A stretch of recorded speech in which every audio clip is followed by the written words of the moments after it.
3.1운동을 운영하는 데 있어서 한국 교회의 역할은 너무나 크고 중요했습니다. 인구속으로 보더라도 교인들은 한 1.5%밖에 되질 않았다고 그래요. 그래서 한국의 교인이 한 20만 정도밖에 되지 않은 그런 적은 숫자였는데도 불구하고 나라와 민족을 움직이는 이 큰 3.1운동에 참여했다라고 하는 것은 엄청난 일이죠.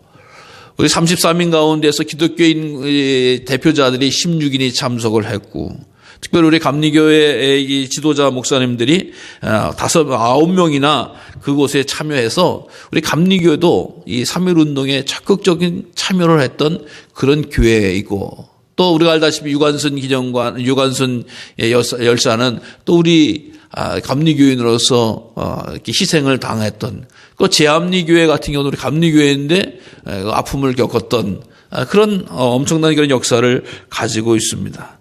그것을 연구를 해보고 왜 이렇게 교인들이 이렇게 열심히 참여하고 또 이렇게 활발하게 했을까라고 하는 데 있어서 여러 가지 이유를 낼 수가 있습니다. 우리 신앙적인 훈련을 잘 됐다라고 이야기하지만 어떤 분들은 그 말씀을 하세요. 우리 기독교인들이 글자를 알았기 때문이다라고 하는 말이에요. 글자를 알았기 때문이다. 사실상 초등학교 때 다니실 때 혹은 그 어렸을 때 시절에 보면 한국의 왕만 글씨를 모르는 사람이 있었어요. 저도 군대에 맨 처음에 그 훈련소에 들어가서 보니까 자기 이름을 못 쓰는 친구들이 있더라고요, 간혹. 그래서 옆에 있는 사람, 글 못 쓰는 사람 손들어. 그 훈련소 교관이 이렇게 하면 손들면, 야, 옆에서 이름 써줘. 이렇게 해가지고 이름을 쓰면서 그 군대 생활을 했던데, 지금 거슬러 올라가면 1919년도에 글자를 한국 사람들이 다 알았겠냔 말이에요. 글자를 모르는 사람들이 너무 많았어요. 근데 특이하게 교회에만 오면 글자를 배운 거야. 깨달은 거야. 글자를 모르는데도 교회 나오면 글자를 깨닫게 되어지고, 그 글자를 알고 있었던 사람들은 어떤 변화가 있어지느냐라고 하는 것을 보면 바로 세계관과 그것이 넓어지기 시작했다라고 하는 거예요. 교회 다니는 사람들이. 우리가 알다시피 글자를 모르면 어떻게 그 소식을 듣습니까? 귀로밖에 들을 수가 없는 거예요. 당시에 1919년도에 오늘날처럼 라디오라든가 TV가 있었습니까? 뭐가 있었습니까? 그냥 와서 얘기해 주는 사람들, 이렇게 전해 주는 사람들, 시장에 나가서 소리 듣거나 그것이 다지, 어떻게 신문들이 많았습니까? 근데 글자를 아는 사람들은 어떻게 해요? 신문도 읽을 수 있었고, 책도 읽을 수 있었어, 구할 수 있었어. 특히 교인들은, 성도님들은 성경을 읽을 수 있었다라고 하는 거야. 여러분, 글자를 알고 못 알고의 차이가 엄청난 거예요. 예? 지금 보면 아무것도 아닌 것 같을 수도 있지만 엄청난 차이가 있는 거예요. 우리가 요즘 같은 경우도 스마트폰, 핸드폰을 가지고 전화만 하시는 분들이 대부분일 텐데, 그거에 속에서 어떤 분은 은행도 보죠, 어떤 분은 주식도 하죠, 어떤 분은 TV도 보죠, 어떤 분은 온갖 걸 다 하는, 예? 이 기능을 알고 사용하는 사람과 그렇지 못한 사람은 차이가 있는데, 지금은 그렇지만 옛날엔 딱 하나예요. 글자에 대해서 알고, 교회 나가면 글자 배우고 글자 가르쳐주고 글자 깨닫게 되어진다라고. 그렇게 되면 어떻게 사람의 생각이 바뀌는 거예요. 시각이 바뀌는 거예요. 생각의 폭이 넓어지는 거예요. 왜? 남들이 얘기해 주는 것만 듣고 쫓아가는 사람과 야, 이건 왜 이랬을까? 라고 하면서 궁금증을 가지고 찾고 연구하는 사람과는 천지 차이가 나는 것을 볼 수가 있는 거예요. 그래서 어디든지 그 어학을 강조하는 거잖아요. 그래서 한국에 다니면서도 영어를 배우고 중국어를 배우고 일본어를 배우고 무슨 세계 여러 나라 말을 배우라고 하는 것은 이렇게 시각과 견문을 넓혀주는 거야. 근데 교회에서는 글자를 성도들이 알고 있어요. 그래서 하나님 말씀을 설교를 통해서 듣기도 하지만 하나님 말씀을 읽기도 하고 때로는 신문을 보기도 하고 세상 돌아가는 거에 대해서 이해력을 더 이렇게 도움을 받기 시작했다라고 하는 거. 그러니까 적은 숫자임에도 불구하고 세상 사람들의 폭이 다른 거예요. 그러니까 나라와 민족이 이대로 가서는 안 된다라고 하는 3.1 운동의 정신에 합동해. 아, 내가 이 자리에 있을 게 아니라 일어나야 되겠구나. 3.1 운동 만세를 참여해야 되겠구나. 나라를 올바르게 하는 데 참여해야 되겠구나라고 하는 것이 바로 강력한 힘이 되어졌다라고 하는 거예요. 교회는 더구나 조직을 갖고 있기 때문에 연회, 지방회, 총회 이런 식으로 지방의 조직을 갖고 있어서 속도도 빨리 전하게 되어졌더라. 그래서 우리가 3.1운동 100주년 기념 우리 행사를 강화해서 할 때 강화도가 크게 3.1운동을 할 수 있었던 게 뭐야? 교인들이 많았다는 거야. 특히 우리 감리교인들이 많았다는 거예요. 그 글자 알죠? 의식이 개발되어져 있죠. 깨우쳐 있죠. 나라 민족을 사랑하게 되어지죠. 그래서 뛰어들어서 독립운동 만세를 할 수 있는 힘이 되어졌다라고 하는. 숫자 보고적으로는 미약했어요. 20만밖에 안 됐어요. 한국의 소수 종교였어요.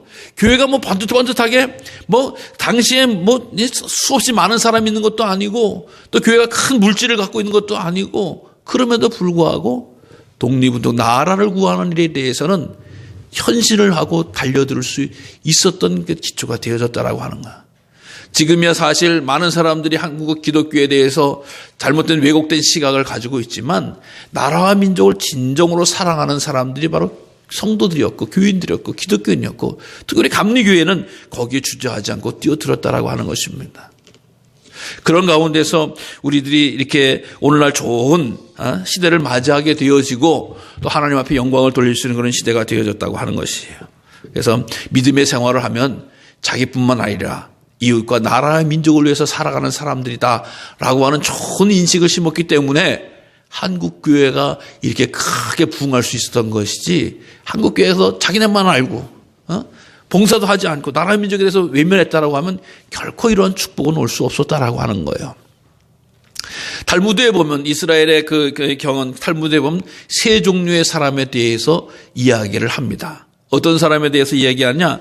첫 번째 남에게 해를 끼치는 사람이 있다라고 하는 그것을 마치 거미와 같은 인간이다라고 표현을 합니다. 즉 가는 곳곳마다 다른 사람들을 어렵게 하고 힘들게 하고 불편하게 하는 사람들이 있었는 거예요. 그러니까 아이고 저 거미와 같은 인간들 어떻게 너무 가는 곳곳마다 남을 불편하게 하고 힘들게 하고 답답하게 하는가? 거미와 같은 인간이 있다라고. 또 어떤 사람이 있는가라고 하는 남에게 유익도 주지 않고 손해도 끼치지 않는 마치 개미와 같은 인간이 있다라고 하는. 그냥 있는가 보다. 저 사람은 나한테 손해 끼칠 것도 없고 뭐 자기 그렇게 이익을 위해서 살아가는 사람도 않고 그저 그렇게 살아가는 사람이야. 그래서 주거니 받거니 없이 그냥 살아간다라고 하는 거야. 개미와 같은 인간이다.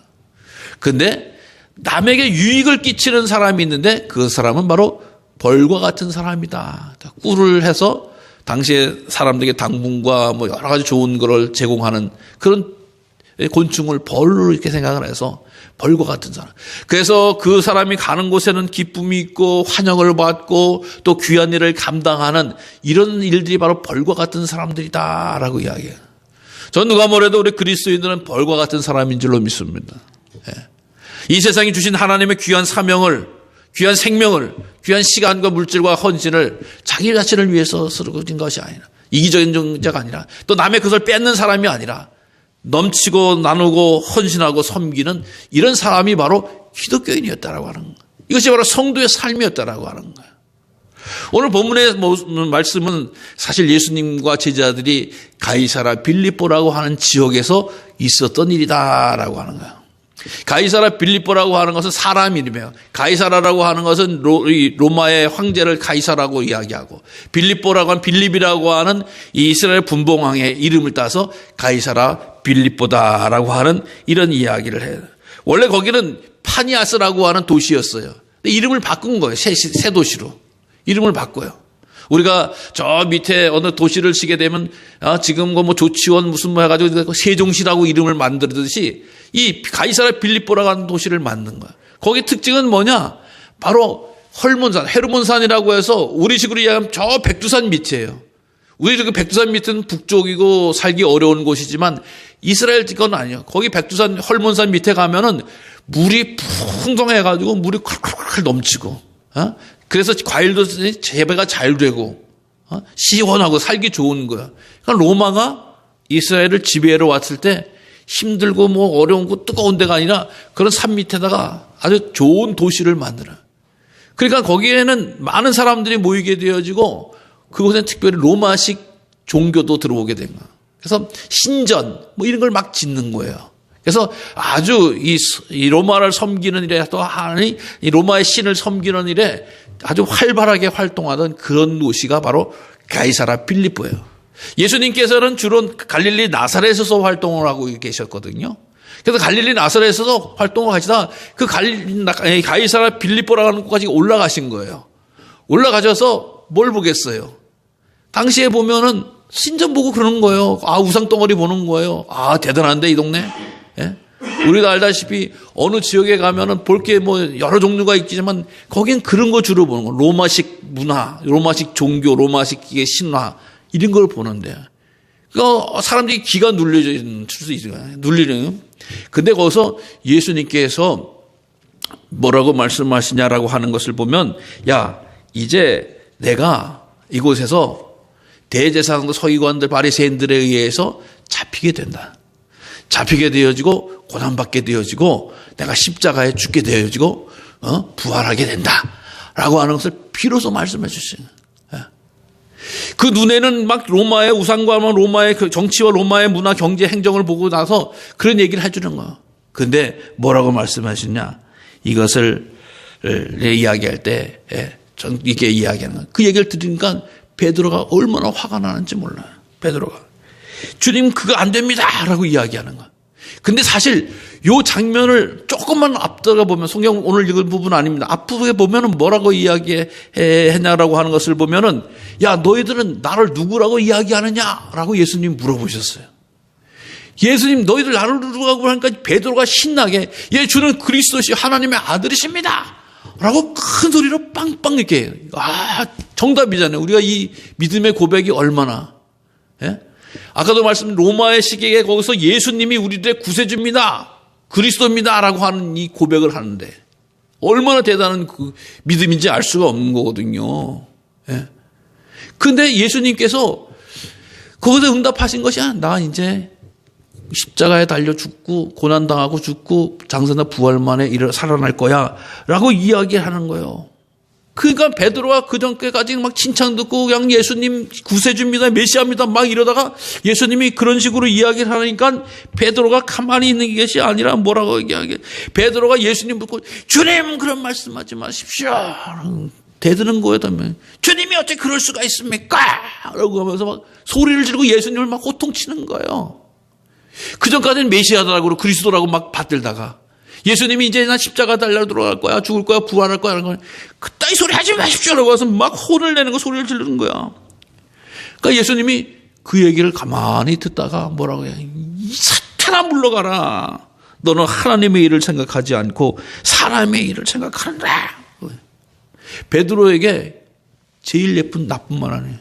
여러분, 우리가 성도로서 해서는 안 되는 말이 뭐예요? 사탄이라고 하는 말, 다른 사람에 대해서 사탄. 야, 너 사탄이야! 이런 얘기는 부지불식간에도 해서는 안 돼요. 내 감정에, 내 화에 못 이겨서 그 사람 사탄이야! 이렇게 막 할 때가 있을지도 모르겠어요. 근데 절대 우리 성도님들 그래서는 안 되는 거예요. 왜 누구 보고 사탄이라고 감히 그런 얘기를 하면 큰일 나는 거죠. 근데 예수님이 베드로에게 대구하는 거예요. 그전까지 믿음의 고백한 충천하다. 야, 이 사탄아 물러가라. 너는 하나님 일을 생각하지 않고 사람의 일만 생각하는다. 완전히 길거리에서 어떻게 보면 큰 싸움이 베드로하고 예수님하고 막 일어난 거예요. 여러분, 예수님이 평소에 뭐 즐겨서 화를 내시는 분도 아니에요. 베드로는 불쑥불쑥하는 성질이 있어가지고 자꾸 그렇게 실수를 저질렀는데 예수님은 항상 마음이 온유한 그런 주님이시잖아요. 그러니까 주님께서 그러고 나서 베드로에게 큰 소리를 지르고 나서 제자들을 부르시는 거예요. 제자를 부르셔서 뭐라고 이야기해요? 야, 누구든지 나를 따라오려거든 자기를 부인하고 자기 십자가를 지고 나를 따라야 된다라고 하는 말씀을 해주죠. 예수님을 따라야 된다. 예수님을 따르려고 하면 자기를 부인하고 자기를 그리고 뭐라고 말씀해요? 누구든지 자기 목숨을 구원하고자 하면 잃을 것이요 복음을 위해서 잃으려고 하면 구원하리라. 온 세상 얻고 목숨 잃으면 무슨 수원이 있느냐라고 하는 말씀을 해주세요. 이게 무슨 맛일까? 이게 무슨 상황일까? 예수님께서 자기를 따라오려고 하면은 자기를 부인하고 자기 십자가를 져라. 자기를 부인한다라고 하는 말은 뭔지 아세요? 자기를 부인한다라고 하는 자기에 대한 기억을 잊어버려라라고 하는 얘기예요. 자기에 대한 기억.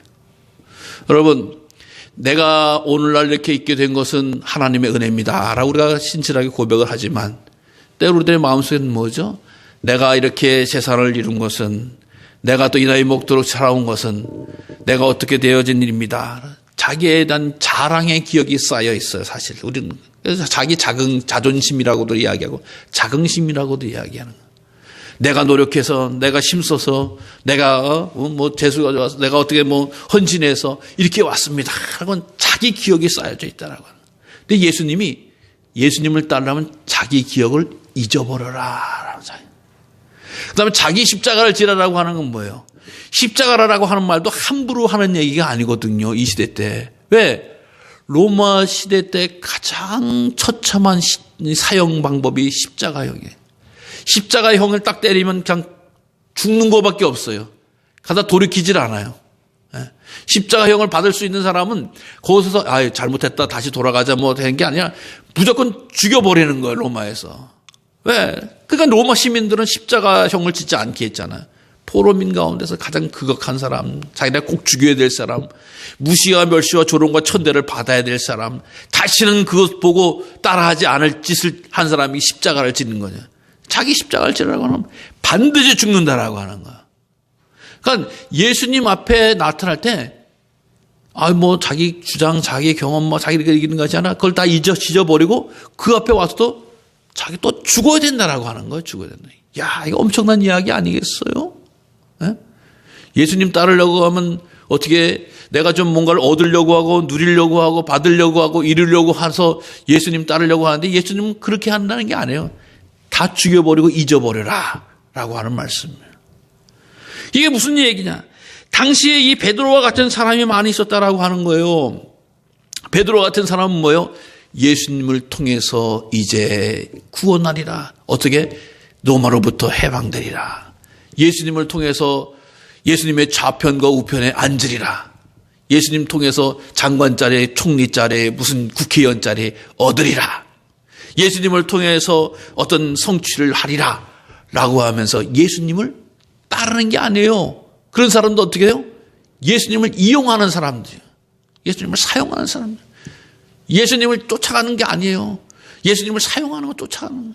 그러니까 주는 그리스도시다라고 하는 말, 살아계신 하나님의 아들이라고 하는 고백이 아닌 거예요. 그거는 어떻게 예수님은 내 발이고 내 신이고 내 뜻을 따라 움직이는 종이 된다라고 하는 것이 사람의 일이라고 하는 거예요. 그런데 하나님의 일은 뭐라고요? 우리가 주님 앞에 숙이는 거예요. 없어지는 거예요. 기억이 되지 않는 거예요. 자기를 낮추는 거예요. 쫓아가는 거예요. 그러니까 사람의 일로 우리가 예수님을 만나면 안 되는 거잖아요. 하나님의 일로 만나요. 주님의 일은 뭐라고 이야기하시는 거예요? 나는 세상의 사람들의 영혼을 구원하는 것이다. 나는 내 이 길을 가면서 세상 사람들을 살리는 것이다. 라고 하는 거예요. 우리가 주님을 따르고 쫓아간다라고 하는 것은 때로는 이 땅에서의 삶도 응답받고 회복되어지길 원하지만 궁극적인 건 뭐예요? 믿음의 결국은 영혼 구원이라 말씀을. 우리들의 주님을 따르고 주님께서 우리에게 주시고자 하는 것은 한 가지의 떡과 한 가지의 음료수가 아니라 영원히 목마르지 않은 생수를 주시겠다. 영원히 허락받는 하나님의 나라를 차지하게 해주겠다라고 하는 것이 주님의 뜻이라고 하는 거예요. 베드로처럼 자기의 육신에, 자기의 안위에, 자기의 어떤 지위를 위해서 사용하려고 하는 것에 주님께서 사용하는 건 사람의 일이라고 하는 거예요. 사탄의 일이라고 하는 거예요. 왜? 예수님을 우리가 섬기고 따르라고 믿고 의지하라고 예수님 보내주신 것이지 예수님 보고 내 종되라고 보는 우리가 사용한다라고 하는 건 결코 하나님의 일이 아니라고 하는 거예요. 하나님은 우리를 구원하시고자 때로는 은혜도 베풀어 주셔서 때로는 병마도 물리쳐 주시고 또 물질도 허락해 주시고 하나님 나라의 비밀도 보여주시는 것이죠. 우리가 이 세상에서 영원히 왕돼서 이 세상에서 영원히 통치가 되어져서 이 세상에 많은 사람을 지배해서 이 세상의 모든 물질을 관리하고 다스리라고 우리를 제자로 삼은 것이 아니라고 하는 거예요.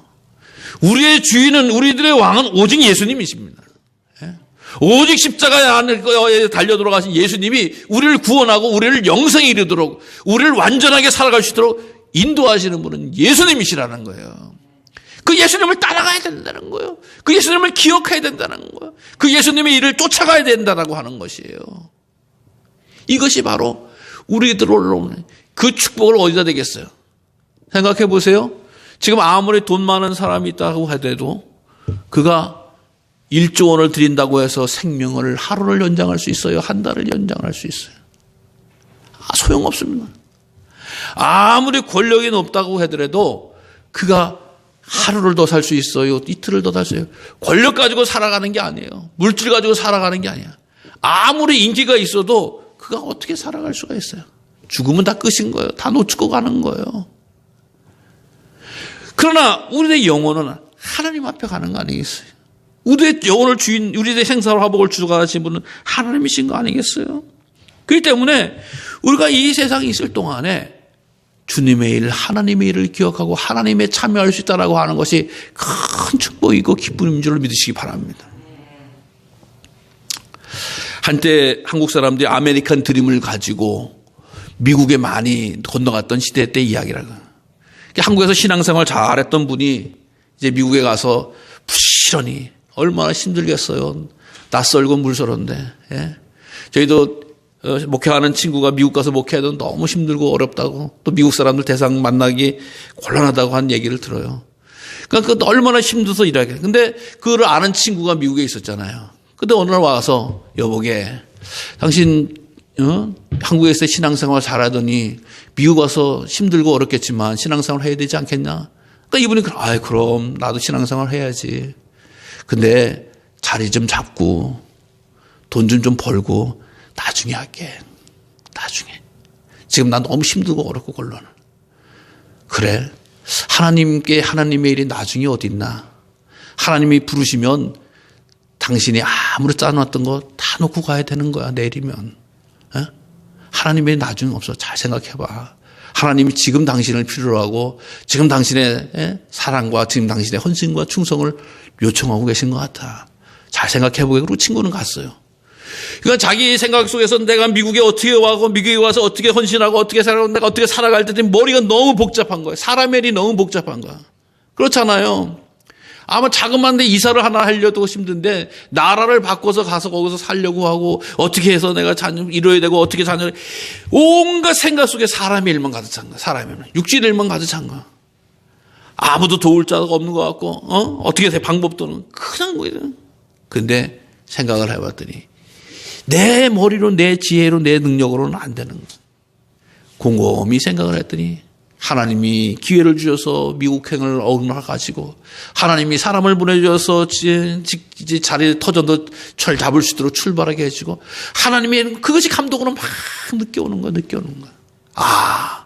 나는 내가 하는 일을 생각했는데 하나님이 예배해 주시고 인도해 주시고 섭리해 주셨구나라고 깨닫기 시작한 거야. 그래. 내가 나중에 하나님 돈 번 다음에 하나님 기반 잡은 다음에 하나님이라고 하나님 앞에 충성하고 헌신해야지라고 생각했던 그 마음을 고쳐먹었다라고 하는 이야기가 있습니다. 하나님의 일은 나중에 하는 게 아니에요. 하나님은 뒤로 미루는 게 아니에요. 하나님의 일은 최우선이에요. 최고예요. 왜? 하나님이 우리를 구원하시고자 최우선의 일을 하셨기 때문이에요. 하나님이 예수님을 최고의 좋은 선물 이 세상에 우리를 보내주셨어요. 하나님의 구원의 은총이 늦어졌으면 우리는 구원 못 받아요. 하나님 우리에게 최고의 선물, 최고의 예수님을 보내주시고 구원해 주시고 그 구원의 은총을 하루만 경험하도록 한 것이 아니라 영원히 영생에 이르도록 보호해 주시고 인도해 주시고 지켜주신 줄로 믿습니다. 그래서 하나님 제가 무엇이 간데 저를 불러주셔서 하나님의 일을 하나님의 마음을 담고 행하게 하셨나이까 라고 하면서 우리 사순절에 주님과 묵상하는 시간이 되어져야 될 줄로 믿습니다. 예수님이 우리를 위해서 오신 것 하나님의 일을 위해서 오셨습니다. 하나님의 영광을 이기 위해 오셨다고요. 오늘도 우리는 자꾸 그 예수님을 나를 사용하고 나를 돕는 분으로 나를 인도하시는 분으로 나를 사용하는 분 내가 사용해야 될 분으로 종처럼 마치 생각을 하는 경우 내가 요청하면 다 줘야 되고 내가 부르면 와야 되고 내가 시키면 해야 되는 그런 주님으로 생각할 때가 있다라고 하는 거예요. 결코 그렇지 않습니다. 주님과 교제가 깊어지고 주님과의 만남이 가까워질 때 주님 제게 있는 것이 아무것도 아닙니다. 주님 제 힘이 아무것도 아닙니다. 주님 제 기억력도 아무것도 아니고 제 물질도 아무것도 아니고 내 시간도 아무것도 아닙니다. 하나님만이 영원하신 분이십니다. 라고 찬양과 경배와 그 주님 앞에 나아가는 복된 성도의 삶이 가장 귀한 줄로 믿습니다. 이번 사순절기 시작되어졌습니다. 예수님과 무관한 삶을 절대 사셔는 안 돼요. 예수님을 베드로처럼 자기의 욕구를, 자기의 승리를 위해서 채우는 것은 안 돼요. 예수님이 분명히 말씀하죠. 너를 기억하지 않고 너를 십자가를 너와 내 앞에서 죽으면 한말 말할 수 없는, 이 땅으로 값어치를 매길 수 없는 축복과 은총과 구원의 생명을 우리에게 더해 주신다라고 하는 약속을 믿으시기를 바라고, 주님과 가까이 하는 이 사순절기가 되시기를 간절히 주님의 이름으로 축원합니다.